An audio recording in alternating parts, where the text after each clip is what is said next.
let's talk about the February schedule being released, because if you didn't know, as we record on a Friday, the Wild have a game for the first time in almost a week again.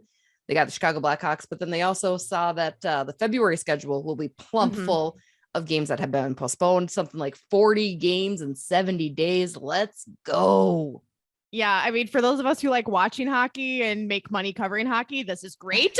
For everybody who has to play that many games in that amount of days, might get a little testy as the end of the season rolls around. I mean, the good news for the Wild is that they've set themselves up in a way that they had enough success early on that there's a little bit of room for error the rest of the season, right? I think so many years the Wild are battling so hard for that playoff spot come the end of the season that there's a little room for error. It's like you've got 15 games left and you have to win 12 of them. I mean, that's what it's been like for years. Obviously, the Wild have slipped a little bit in the standings because they went on that skid there once they had some injuries and all of that stuff, and the schedule got kind of wonky, but they're still sitting pretty good, and there's a little bit of room for error, and it's going to be a tough schedule here, especially, I mean, March is even a scarier schedule than February is. If you think February is scary, look at March's schedule. And so we're still a little over halfway for the remainder of the season that we have left. So I'm excited because it'll be a good test. I'm nervous because I don't know how much it's going to wear them down come playoff time. So that's a concern I have.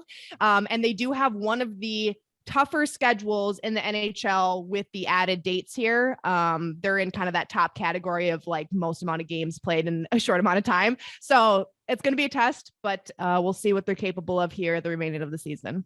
I mean, you look at it, that's what you do in the playoffs though, too. It's unless you're looking at a sweep from out the gate, it's game after game after game. Guys are going to be bruised. Guys are going to get bumped. They're going to be hurt. I think what's promising with that amount of games, because I'm sure injuries are going to pop up naturally.